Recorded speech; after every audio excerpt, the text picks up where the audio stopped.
एखाद्या महिलेला तिच्या सासरी नवऱ्यामुळेच मानसन्मान मिळत असतो अशी परिस्थितीत सध्या सर्वत्र पाहायला मिळते। कित्येकदा नवऱ्याच्या मृत्यूनंतर त्या महिलेचे जीवनच खरं तर नीरस होऊन जाते। समाजात देखील तिला वेगळे केले जाते। मात्र अशाच विधवा महिलांच्या परिस्थितीवर मार्ग काढण्यासाठी सांगलीतील एक महिला कार्य करते। अस्मिता पत्की या सांगलीतील सीताराम नगर येथील रहिवासी महिला असून त्या त्यांच्या पतीच्या निधनानंतर विधवा महिलांसाठी कार्य करत आहेत।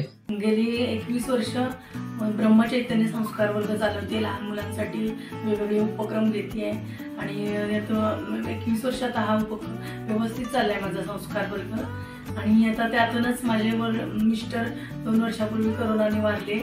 त्यांचं धक्का सहन नाही झाला, मला त्रास झाला त्याचा।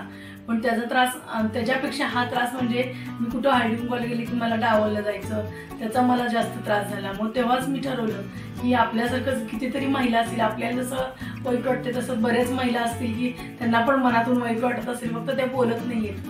म्हणून मी ठरवलं की आता आपण हे नवीन काहीतरी उपक्रम करूया, काहीतरी करूया विधवा महिलांसाठी। म्हणून संक्रांतीचा हळदी कुंकू म्हणजे गेल्या 2 वर्षापूर्वी मिस्टर वारले, त्यानंतर गेल्या वर्षी मी संक्रांतीचा हळदी कुंकू घेतलं आणि त्यात सगळ्या महिलांना विधवा महिला जेवढ्या होत्या त्या 50-60 महिलांना आमंत्रण दिलं माझ्या घरी सीताराम नगर येथे।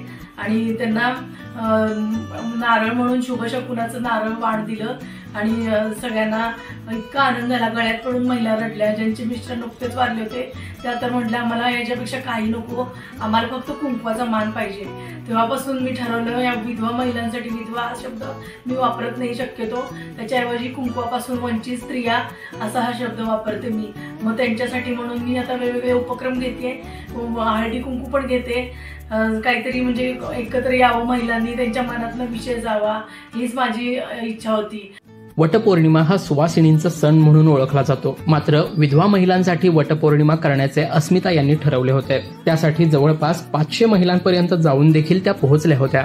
मात्र समाजाच्या किंवा कुटुंबाच्या भीतीने बऱ्याचशा महिलांनी धाडस न करता या उपक्रमाचे कौतुक केले। नुकत्याच साजरा झालेल्या वटपौर्णिमेच्या दिवशी उपस्थित विधवा महिलांसह अस्मिता यांनी घराजवळील बागेत वटपौर्णिमा साजरी केली होती। सुवासिनी या ग्रुपला आम्ही नाव दिले। या विधवा स्त्रियांसाठी जो आम्ही एकत्र येतोय ना त्याला आम्ही सुवासिनींचा ग्रुप असं नाव दिलेलं आहे।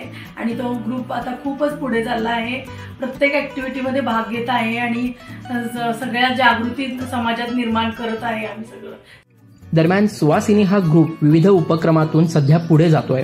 सांगलीनंतर विविध भागात खेडेगावात जाऊन उपक्रम राबवणार असल्याचे देखील अस्मिता यांनी सांगितलंय। त्याचबरोबर विधवा महिलांना त्रास देणाऱ्यांविरोधात आवाज देखील या ग्रुपच्या माध्यमातून उठवला जाईल असे देखील अस्मिता पत्की यांनी स्पष्ट केलंय। लोकल 18 साठी साईप्रसाद महेंद्रकर, कोल्हापूर।